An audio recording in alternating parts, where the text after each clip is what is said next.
Mas agora a gente vai falar sobre a tragédia em Pipa, assunto que repercutiu nacionalmente, né, Ana Karina?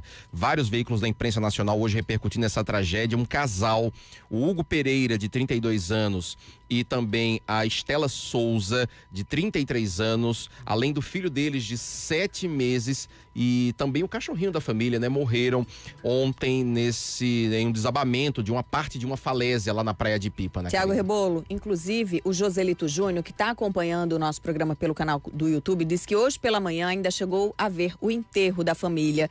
O último caixão foi o da criança. Muito triste essa tragédia, ele está dizendo, e a gente concorda aqui com você, o Joselito. Espero que realmente existam mais placas a partir de agora, uma cobrança que ele faz agora no ar. Pois é, Ana Karina, lá no local já havia alguns alertas de que aquela região poderia ter alguns desabamentos, alguns desmoronamentos de partes de falésias. O Ministério Público também informou que desde 2018 vem acompanhando aquela situação de que realmente havia um risco de desmoronamento. E para a gente conversar sobre esse assunto, a gente recebe aqui no 12 em Ponto hoje o geólogo, professor da UFRN, Ricardo Amaral, a quem eu já agradeço a presença. Boa tarde, professor Ricardo. Olá a todos, boa tarde. Boa tarde, professor Ricardo. O que está acontecendo com as falésias de Pipa? Essa tragédia é porque está havendo alguma corrosão daquelas barreiras? É um fenômeno natural? O que está acontecendo ali, professor? Na verdade, assim, essas falésias, esse recuo das falésias é um fenômeno natural. Né? O mar está avançando aos pouquinhos e sempre, continuamente, e há, de fato, uma erosão, né? Nós chamamos erosão, não é? Esse recuo das falésias, em função, primeiro, do próprio mar que atinge as falésias em sua base, né? E vai comendo a falésia que vai recuando. E por cima também, né? No topo da falésia eu tenho a água de chuva, por exemplo, eu tenho a ação do homem que acaba também tornando mais rápido esse recuo, não é? Então, assim, há uma dinâmica natural. E o que acontece é que quando o homem chega, né, quando o homem e a natureza se juntam, então eu tenho o que poderia ser, por exemplo, um evento, como tantos outros que acontecem, essa queda de blocos, esse deslizamento nas falésias. Isso é uma coisa que acontece todo dia, e só que não tem o homem por perto. Não é? Quando o homem está perto e quando o homem acontece como aconteceu hoje, a gente tem uma tragédia, não é? A gente não tem apenas um evento geológico, a gente tem uma tragédia, né? E infelizmente aconteceu, mas assim, não existe nada de anormal nesse recuo das falésias, a não ser a ação do homem, que muitas vezes de maneira irregular ocupa, né, o topo da falésia, escavando, construindo alguma coisa muito perto da borda, né, que é perigosa. Essas bordas de falésia, elas são instáveis, né? Então, é basicamente isso que acontece. Professor, o que o poder público, o que a sociedade pode fazer para a gente prevenir novas tragédias como essa, né? Já que é um fenômeno natural, a gente sabe que o senhor acabou de falar que esse processo é acelerado com a ação do homem, então o primeiro passo seria frear essa intervenção do homem na área de falésias, mas além disso, o que se pode fazer para prevenir que outras tragédias dessas não aconteçam? Olha, essa resposta não é muito simples não, mas eu vou tentar falar assim, em linhas gerais. A gente começa com educação. Educação no ensino fundamental, educação de crianças, mostrando às crianças como é que elas podem se relacionar com a natureza de uma maneira saudável, não é? Como é que pode haver harmonização entre o uso da natureza e o homem. Começa por aí. Passa também pelo planejamento, né? Pela gestão pública, não é? Passa pela pesquisa na universidade e passa por uma comunicação adequada entre todos esses atores, não é? Então a universidade, ela tem que apoiar o prefeito, que tem que apoiar a universidade, que tem que apoiar o poder público, o órgão ambiental do Estado, tem que apoiar. Então, quando todos os órgãos começam a trabalhar juntos e quando a população percebe essa importância, porque isso é uma coisa que começa do cidadão. O cidadão tem que ser bem qualificado para entender a natureza, ele tem que respeitar a natureza. Então, quando isso acontece, possivelmente essas ocorrências vão diminuir bastante. O senhor falou em respeitar a natureza. O João Marinho, primo da Estela, uma das vítimas, foi ouvido inclusive pela imprensa sobre essa tragédia. Ele disse que é nascido e criado lá em Pipa e que isso sempre aconteceu por lá, mas cada vez mais o mar está destruindo a falésia. E que ele disse que o que ele relatou é que muitos turistas, mesmo sendo alertados, avisados dos riscos, eles insistem em aproveitar lá da sombra das falésias, né? Sim. E aí eles desrespeitam mesmo os avisos. O Joselito, inclusive, é nosso ouvinte, nosso internauta, ele diz que ele também confirma essa informação, que mesmo avisando, muitos acham que é mentira e tentam a sorte. Falta de sorte foi o que aconteceu ontem, no caso, então, com a família, porque a falésia caiu justamente onde eles estavam. Foi uma falta de sorte muito grande, é uma pena, uma tragédia, mas existe uma palavra que também fala o que aconteceu, não vou dizer que foi o caso da família, absolutamente, né? Mas é também o negacionismo, não é? É quando as pessoas não querem aceitar o que está acontecendo, quando as pessoas são ignorantes, né? Quando elas não tiveram uma boa formação. Aquilo que eu falei agora, quando elas não tiveram na escola a professorinha que foi lá e mostrou para eles, para as crianças, como é que funciona, os cuidados que a gente tem que ter, o respeito às autoridades, né? Tudo isso é um conjunto de elementos, né? No ano passado, nós fomos com uma escola pública com crianças, a Defesa Civil estava lá. Então as crianças, foram várias turmas, né, de uma escola pública em Parnamirim, as crianças ouviram a Defesa Civil mostrar o que é perigoso, o que não é, como proceder. Aquelas crianças vão crescer. Daqui a 5, 10 anos vão ser cidadãos que vão entender o que está acontecendo com a natureza. Então é por aí. Não adianta a gente ficar reclamando só na hora que acontece. Isso é um projeto contínuo, né? De planejamento, de respeito e de educação. Senão não funciona, né?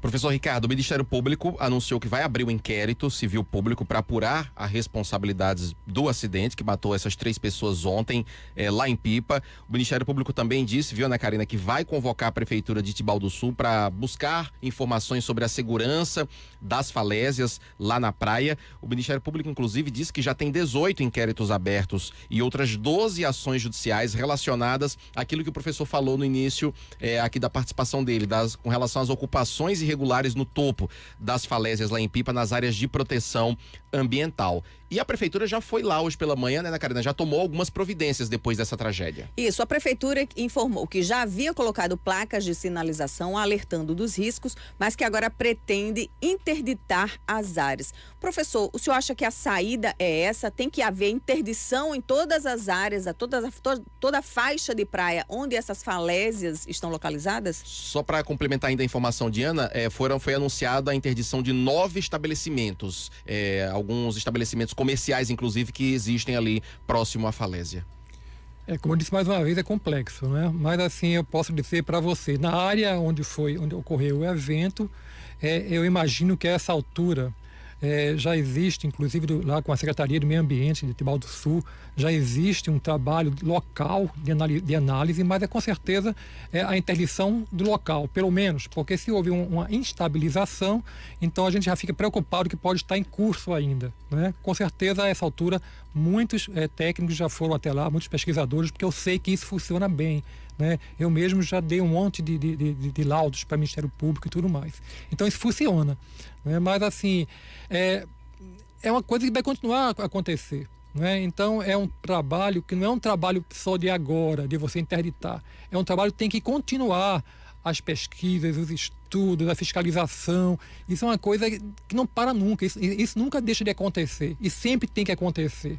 Não adianta acontecer só agora e depois parar. Tem que ser contínuo para funcionar bem. Ô, Ana Karina, e as pessoas precisam entender os riscos, né, de se transitar próximo a essas áreas de falésia, em cima delas. A gente lembra que no mês passado houve um acidente também ali próximo àquela área do Chapadão. Não sei se o termo correto se é uma falésia também ali, o Chapadão no caso mesmo. Chapadão mesmo. Em que um casal de turistas caiu lá de cima, eles estavam fazendo um passeio de quadriciclo ali próximo à borda também do Chapadão e caíram lá embaixo. Por sorte, eles não morreram, tiveram ferimentos graves, mas conseguiram sobreviver. Então mostra que também é muito das pessoas entenderem os riscos e não, exagerarem aí nos seus passeios. Tá bem. Nesse caso, o risco não é apenas estar lá na parte de baixo, mas muitas vezes as pessoas, para tirarem aquela foto bacana, se arriscam chegando bem próximo à beira, lá em cima, não é, professor? E pode cair, pode arriar. Sim. Olha, gente, a cidadania começa com cada um de nós. Não adianta a gente querer sempre culpar o outro pelo que está acontecendo de errado, porque cada um de nós tem que ser responsável e tem que ser cidadão. Mas a gente também tem que ter conhecimento. Também volta aquele mantra, temos que ter educação, temos que saber o que está acontecendo, temos que respeitar as autoridades, temos que respeitar a natureza. Isso começa, a palavra-chave é educação, depois vem o resto, vem planejamento, vem cuidado, vem fiscalização, mas sempre eu volto sempre no mantra, né? Temos que ser educados, né? O senhor falou aí da questão do desgaste natural, o avanço do mar, né, que vai lá umedecendo a base, corroendo ali aquela estrutura da falésia. Mas eu já presenciei também que em muitos lugares as pessoas elas chegam a cavar também um pouco a base da falésia para fazer ali uma espécie de caverna, né, para se proteger do sol, para passar o dia na praia. Em várias partes do nosso litoral, onde há essas barreiras, onde existem essas falésias, muitas pessoas cavam. Bem lembrado, Isso viu, Ana? é muito perigoso também, não é, professor? Isso é muito perigoso e é uma situação que nós, olha, há pelo menos 20 anos a gente trabalha com isso, não é? A universidade, o governo do estado através do IDEMA, o Ministério Público, a quantidade de laudos que a gente tem feito, de fiscalizações que a gente tem feito, mas é difícil porque todas as pessoas, muita gente está fazendo errado. A gente diz que está errado, diz que não pode ocupar daquela maneira, diz que não pode construir próximo à borda de falésia, mas as pessoas temem em fazê-lo. Então, assim, aí eu volto, mas o que a gente pode fazer para isso? Existe um momento que só fiscalizar não adianta. Nós temos uns projetos fantásticos aqui de gestão costeira e tantos outros projetos incríveis. No entanto, a gente luta contra a ignorância também. Não é? Então é difícil você dizer, olha, deve ser feito assim, porque senão vai ser perigoso, e você chega no outro dia as pessoas fizeram tudo ao contrário, né? Perfeito. Educação Olha, de novo. O Joselito está dizendo, sou daqui de Pipa, sou vendedor ambulante e digo, a única placa avisando fica lá próximo da entrada de Pipa, na entrada da Praia dos Golfinhos, e nunca vi fiscal nenhum avisando. Nós que somos ambulantes é que sempre fazemos esse aviso. Ele diz ainda, mesmo avisando, alguns acham que é mentira e intentam a sorte. A Ana já acabou de falar isso aqui, né? O Chagas diz assim, morei em Pipa e o problema lá é muito sério. Ele diz aqui que na Praia do Madeiro tem muita devastação todos os dias, cada um quer um pedaço, fincar sua barraca, e ele diz que inclusive lá na Praia do Madeiro já tem inclusive sumidouro, viu? Para despejo aí de dejetos, enfim, dos estabelecimentos instalados lá na parte de cima das barreiras. Exato. Professor Ricardo Amaral, geólogo, professor da UFRN, quero agradecer sua presença aqui no 12 em Ponto. Obrigado pelos esclarecimentos. Enfim, muito obrigado. Muito obrigado. Não é? Eu só queria me despedir dizendo para vocês que existe sim muito material produzido, muita informação, muito conhecimento na universidade, o IDEMA. Eu falo pela minha universidade, pelo meu departamento, que é o de geologia, mas existem outros departamentos, engenharia civil com o pessoal da geotecnia, arquitetura com o pessoal do urbanismo, geografia. Existe tanto material produzido que a gente fica até um pouco triste, porque esse material poderia estar servindo para as pessoas, né? Então, eu até aproveito que o prefeito está aqui também, para fazer a minha propaganda. A gente tem que ficar mais perto, né? A prefeitura, a universidade, os pesquisadores, nós temos muito a dar para vocês, mas é preciso que vocês também queiram receber isso ali da gente, né? Então vamos fazer aproveitar esse momento triste para tentar ver se a gente melhora a nossa comunicação, porque com certeza todo mundo tem muito a ganhar com isso, muito a ganhar. E outra coisa, que eu só para finalizar, nós não precisamos de ninguém de fora do estado. O Rio Grande do Norte hoje tem uma competência institucional, uma competência científica muito maior do que vocês imaginam. E eu fico até muito triste às vezes, nenhum problema com isso, que você diz, vamos chamar alguém do sul do país para resolver isso. Ninguém sabe tanto como nossa terra, como nós próprios sabemos. E as universidades têm sim muita informação, é só usar. Professor, vem aí uma alta estação, veraneio, né? Muita gente circulando pelas praias, muita gente inclusive fazendo passeios nas nossas piscinas naturais. Já quero convidar o senhor para uma próxima oportunidade e a gente falar aqui sobre as nossas piscinas naturais. Os cuidados, enfim, né? os que cuidados, os banhistas também tem que ter. E tudo mais daqui para lá. Muito obrigada. Falamos com todo prazer. Muito obrigada pela participação. Muito obrigado também. 12h41, mais uma vez obrigado ao professor Ricardo Amaral. 12h41, a gente vai chamar um rápido intervalo, é super rápido.